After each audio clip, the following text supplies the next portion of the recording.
여러분 안녕하세요. 잘 쉬셨죠? 오늘은 노인교육론 5장 노인과 노화의 의미에 대한 이해를 강의하겠습니다.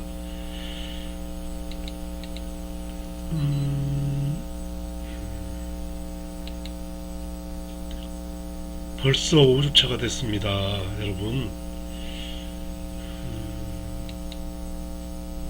오늘은 노인의 의미를 이해하고 노화의 의미에 대해 파악해보는 시간이에요. 노인의 노화에 대한 구체적 사례를 살펴보겠습니다.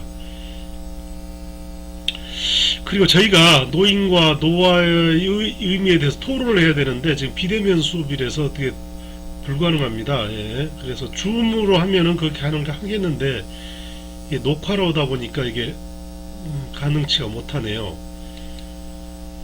자, 주 교재는 노인교육론, 부교재는 새로 쓴 노인교육론, 이렇게 여기서 파워포인트도 만들어서 동영상을 만들고 있으며, 그 다음에 저희 과제도 이 주교재와 부교재에서 출제를 했습니다. 여러분 뭐 과제 열심히 하고 계십니까? 기간이 좀 남긴 남았지만 연구를 많이 해 보십시오.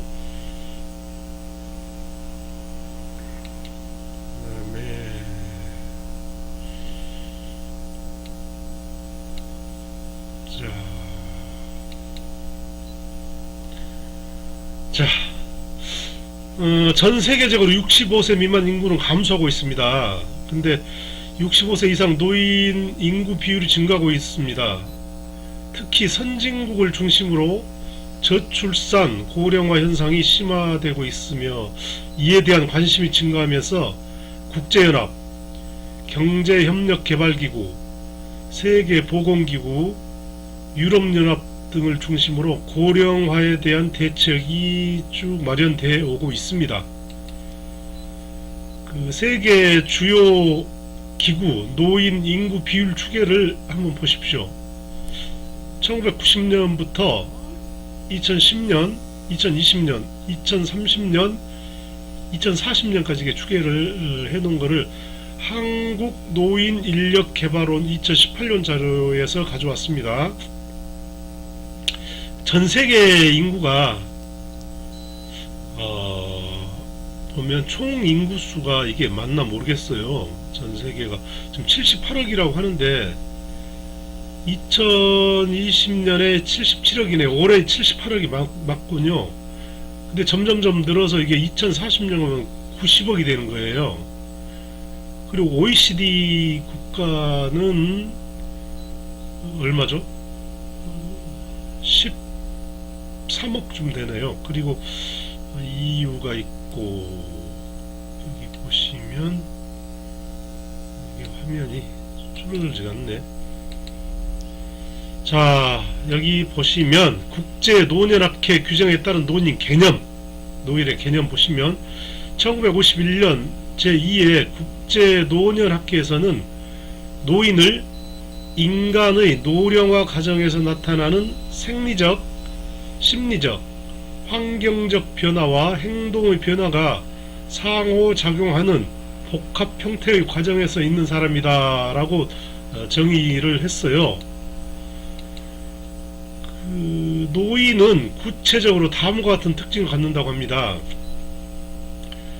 환경 변화에 적절히 적응하는 데 결함이 있는 사람, 자기 통합 능력이 감퇴되어 가는 시기에 있는 사람, 생물학적 기관 및 조직 기능상 감퇴 시기에 있는 사람, 생활 자체의 적응이 정신적으로 결손되어 가고 있는 사람. 여러분 뭐 공감하십니까? 생활 자체의 적응이 정신적으로 결손되어 가고 있는 사람, 인체 조직 및 기능 저장 소모로 적응력이 감퇴되는 시기에 있는 사람. 여기 보시면 그 중에 의학의 발달과 노인 인구 증가 및 건강 상태의 증진, 사회적 참여가 확대되어 감에 따라 노인에 대한 개념은 점차 결손과 감퇴의 측면에서 긍정적인 차원까지 포함하는 개념으로 확장되고 있습니다. 그리고 우리나라에서는 전통적으로 만 60세를 회갑으로 해서 회갑을 지내고 있습니다. 저도 2-3년 전에 회갑을 했는데요. 친구들은 뭐 회갑을 안하고 70에 가서 칠수를 한다고들 그래요. 근데 저는 우리 딸 아들 사이가 꼭 해야 된다고 해서 했습니다. 노인복지법에서는 65세를 노인으로 규정하고 있습니다. 유엔에서도 마찬가지 그렇게 하고 있고요. 유엔에서요. 생활보호법에서도 65세 이상의 노인을 보호노인으로 규정하고 있죠. 자각연령과 역연령에 따른 노인 개념을 보겠습니다. 노인에 대한 기준을 제시한다는 건 참 어려운 일이죠. 생물학적 연령과 개인 자각 연령의 차이가 큰 경우가 많으므로 노인을 개념화한다는 것은 상당히 복잡합니다. 노인들은 자신들의 노화에 대하여 긍정적이거나 부정적인 평가를 합니다. 달력상의 나이인 역연령에 따른 나이는 자각연령에 따른 나이와 좀 차이가 있겠습니다. 그 자각연령과 역연령에 따른 노인 개념을 보시겠습니다. 개인이 가지고 있는 주관적인 평가에 따라 노인의 개념이 달라지게 되는데요. 연령에 따른 노인 개념은 가장 많이 사용되고 있습니다. 대개 달력상 계산으로 60세 혹은 65세 이상을 노인이라고 규정하는 방식이죠.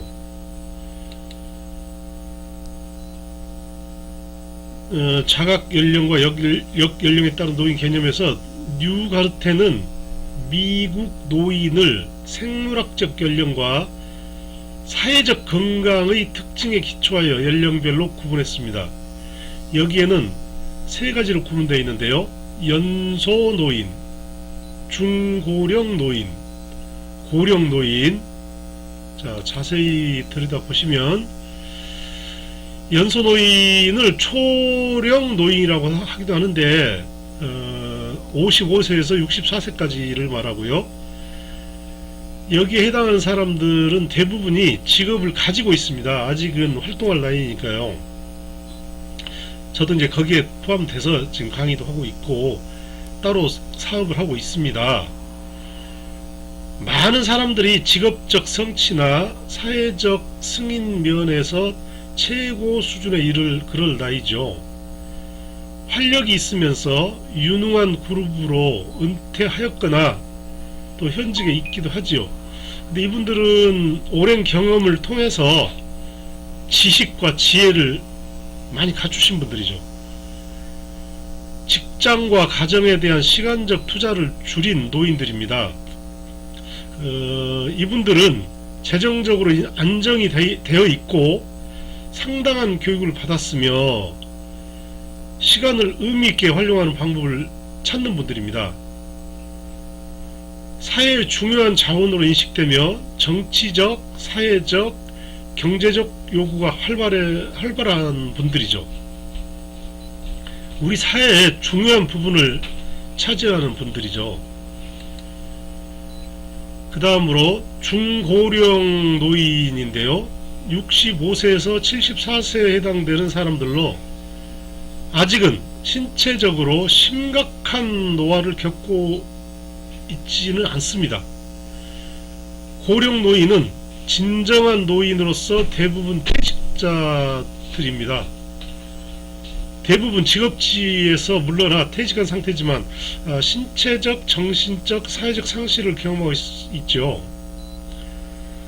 사회적 지지와 건강에 대한 서비스를 가장 필요한 집단입니다.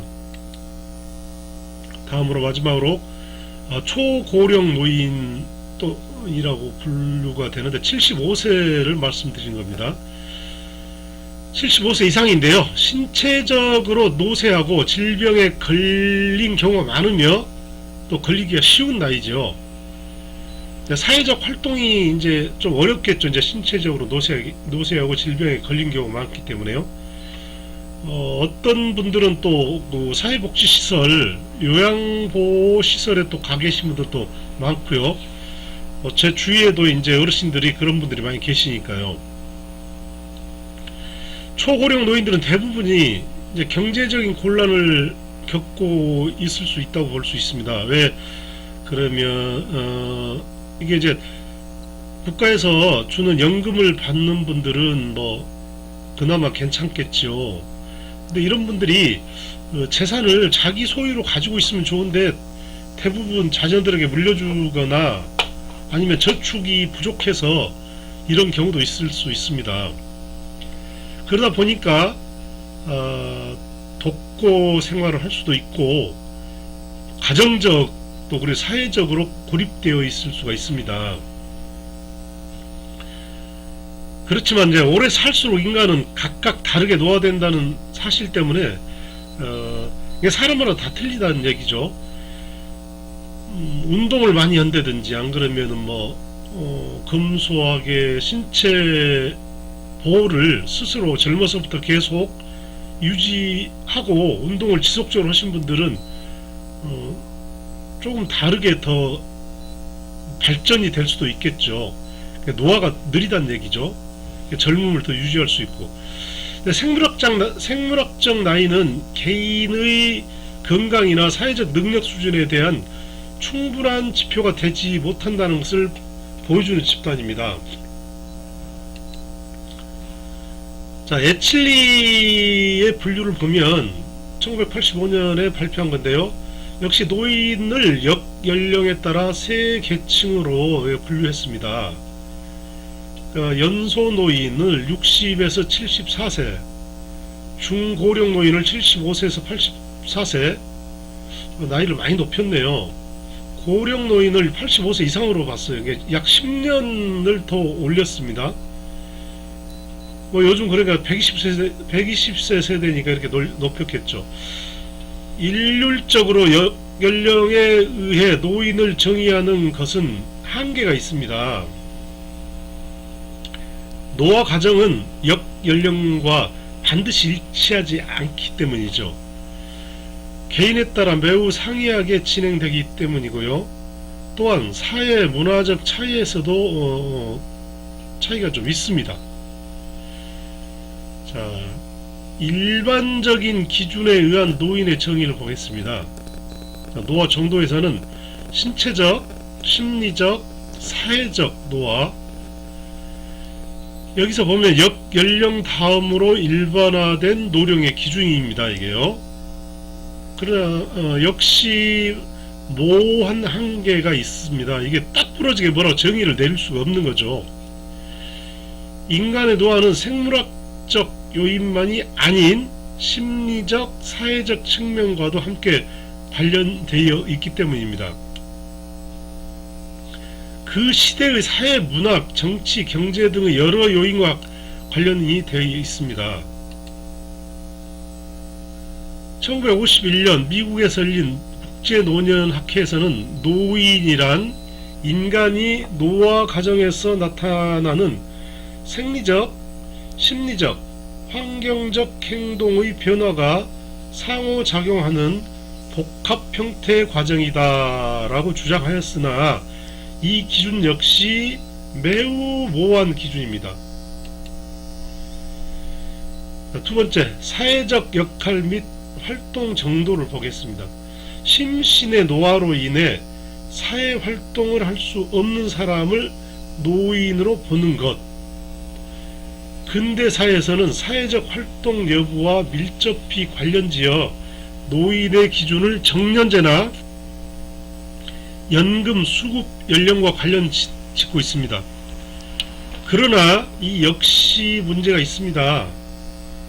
연금 수급 연령이 나라마다 다르고 정년 역시 직종에 따라 상이하기 때문입니다. 최근에는 조기 퇴직 등도 존재하고 있죠. 조부모 역할이 있어요. 여기 보면은 가족생활 주기에 근거하여 빈둥지 시기를 거쳐 손자녀가 출생하여 조부모 역할을 시작을 노년기 출발점으로 보아한다는 주장이 있습니다. 실제 생활에서 할아버지와 할머니라는 호칭이 노인과 동일한 개념으로 취급되고 있기 때문입니다. 그렇지만 이 같은 규정에도 문제가 있습니다. 조부모 역할의 시작은 개인에 따라 편차가 매우 크기 때문입니다. 특히 여성의 사회 진출 증가와 개인주의의 확산, 결혼관 및 자녀관의 변화로 인하여 결혼 연령이 늦어지고 자녀 출산을 거부하거나 독신을 고수하는 경향이 증가하기 때문에 누구나 비슷한 시기에 조부모 역할을 시작할 것이라는 기대를 하기 어렵게 되었습니다. 늙음에 대한 자각. 일반적인 기준에 의한 노인의 정의 중에 이제 늙음에 대한 자각을 보시겠습니다. 종합적으로 볼 때 현 시점에서 가장 합리적이라고 할 수 있는 기준은 중요한 부분이네요. 늙음에 대한 자각, 즉 노성 자각이라고 할 수 있습니다. 일반적으로 늙었다는 자각을 하는 시기를 갱년기, 초록이, 향록이 등으로 부릅니다. 저는 근데 향록이라는 말은 처음 들어봤어요. 공부를 하면서. 대부분의 노인은 노화를 현실로 받아들이는 심리적 저항을 갖습니다. 늙음에 대한 자각의 시작은 자신보다 남을 통해서 이게 느낄 수가 있는데요. 가령 친구가 머리가 하얘진 백발이 됐다든가, 아니면 친구가 죽었다는 소식을 카카오톡으로 받았다든지, 그 다음에 이제 어머님이 아니면 아버님이 돌아가시거나 아니면 많이 늙으셨을 때, 그 다음에 이제 자식들이 나보다 훨씬 더 크고, 장가를 가서 애를 낳는다. 근데 저로서는 손자겠죠. 이런 경우에는 내가 늙었구나, 이런 거를 느끼게 하죠. 자각을 한다는 거겠죠. 보통 늙음이란 것이 꼭 어떤 나이보다는 주변의 환경으로 인해서 느껴지는 경우가 많습니다. 근데 이제 신체적인 징후가 있습니다. 신체적인 게 보통 젊어서는 피로하고 피곤해도 이렇게 잠을 한번 자고 나면 한 10분간만 자도 이게 피로가 다 회복이 되거든요. 근데 이제 요즘은 비타민 종합제를 먹는다든지 아니면은 영양가 있는 음식을 많이 먹어도 이렇게 피로가 쉽게 회복되지가 않는 경우가 있습니다. 근데 이런 경우에 내가 늙어서 그런가, 나이가 들어서 그런가, 이렇게 이제 생각을 하게 되죠. 근데 그러다 보니까 기력이 약화되고 신체가 허약하고, 그 다음에 이제 정신적 활동이 이제 부자연스러울 때 이럴 적에 이제 내가 늙었구나 하는 걸 느끼는 거죠. 예를 들어서 이제 발목을 다쳤다든지 무릎이 관절이 아프다든지 이럴 경우에 이제 보행에 이제 불편도 있고, 눈이 또 잘 안 보이죠. 요즘 스마트폰을 또 많이 해서 이렇게 잘 안 보이는 경우도 있는데, 이게 눈이 안 보일 적에 잠깐 눈을 한 5분간만 감고 있다 떠도 이렇게 피로가 풀리고 하는데요. 눈이 잘 보이는데, 나이가 들면 점점 이게 감퇴가 된다고 합니다. 우리가 2교시인가 공부했을 적에 이게 퇴화 현상이 60세까지 되고 그 이후로는 30세에서 60세까지 이제 퇴화가 된다고 했죠. 그리고 그 이후로는 이제 더 이상 진전이 안 된다고는 했지만 어떤 환경에 따라서 시력 감퇴나 청력이 둔화되고 이런 경우가 있습니다. 근데 이럴 경우에 우리가 많이 사용했기 때문에 이제 점점 나빠지는 거죠. 특히 치아도 그렇고요. 또 흰머리가 많이 나오는다든지 머리가 빠진다든지 성욕 감퇴가 되는 경우에 이제 저희는 늙었구나, 그런 거를 이제 생각하는 거죠. 정신적인 징후에서도 보면 다니던 회사에서 오랫동안 다녔는데 그만뒀다든지, 퇴직하거나, 그다음에 가정에서 또 이제 지위에 물러날 때, 이때가 언제일까요? 이제 뭐 자식이 결혼을 했다든지, 뭐 내가 나이가 먹어서 이제는 제사를 내가 직접 뭐 해야 되는데 자식이 물려줬다든지 여러 가지 이유가 있겠죠. 배우자나 동료 또는 자식이나 친지 등과 사별했을 때, 주변 내 가족들 중에 누가 죽었을 경우에 그런 걸 많이 느끼게 되죠. 자녀의 성장과 손자녀의 출생, 뭐 이거 일반적인 징후에서도 나왔지만 또 일반 사람들의 반응, 그러니까 대중교통을 이용할 적에 누가 할아버지 여기 앉으세요, 할머니 여기 앉으세요, 이럴 적에 이제 내가 늙었구나 하는 것을 자각하게 되는 거죠. 자, 네 번째는 현대 사회에서의 노인 개념을 볼까요? 역할의 변화를 보면 현대 와서 사회 변화에 따라 가족과 사회 속에서 노인의 역할이 크게 변화하였습니다. 여기에 세 가지 정도가 있는데요. 먼저 부부 중심의 핵가족화로의 이동이 있습니다. 부부 중심으로 핵가족화로 가족 내 의사 결정과 주체가 노인에서 부부로 옮겨갑니다.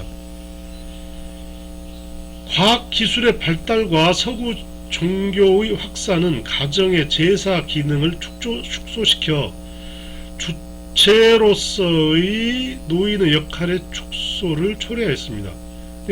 예전에 우리가 그 유교 문화권에서는 이게 어르신들이 제사를 주관하고 했었지만, 이제는 서구의 그 기독교가 들어옴으로써 이제 제사를 지내지 않고 기도, 하나님께 기도하는 추모제로 바뀌어서 이제는 노인의 역할이 담당자가 바뀐 거죠.